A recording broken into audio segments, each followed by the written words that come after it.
How do you build something that's longer than 3 football fields and weighs more than a small town? One massive chunk at a time. The process starts with endless steel, cut, bent, shaped.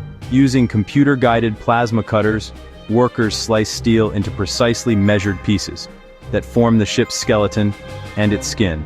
It's like a giant, high-stakes geometry project. Pieces are welded into enormous modules, blocks as big as a house. It's a job for steady hands and skill. Blocks are built across the yard, often upside down to make welding easier. Colossal cranes move them to the building dock, cranes so big they have their own weather systems, positioned with millimeter precision, then welded together to form the hull. It's slow and methodical. You can't rush it. Integrity depends on thousands of welds, each one inspected and re-inspected. Over 2,300 feet long, stood on end, taller than the Eiffel Tower. A 3-story engine, miles of pipes and wiring, all installed on land. Workers move like ants across a giant. Last coat of paint, and you have a finished ship. A fish out of water on a slipway. How do you get a 200,000-ton hunk of steel into the water without tipping over or sinking like a rock? It's not about brute force. It's about clever science and respect for physics.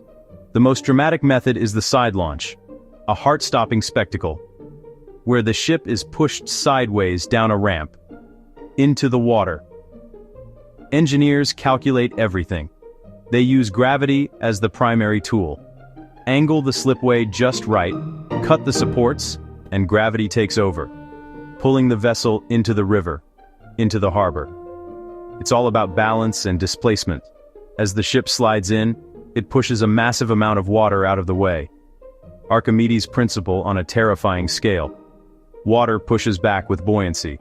To float, buoyancy must exceed weight. But in a side launch, the ship hits at an angle and rolls violently. Models predict exactly how far it will roll, ensuring it won't take on water, or, worst case, capsize. To tame the chaos, engineers use tricks. Massive drag chains attached to the hull.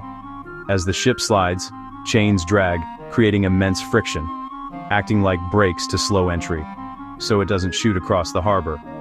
Low-tech meets high-tech, and it works. It's about managing energy, converting height into speed, then safely dissipating it in chains and churned water. Another method, the dry dock launch. Build in a sealed basin, flood it when ready. The ship lifts off its blocks and floats. Controlled, safer, less spectacle. Different theater, same physics.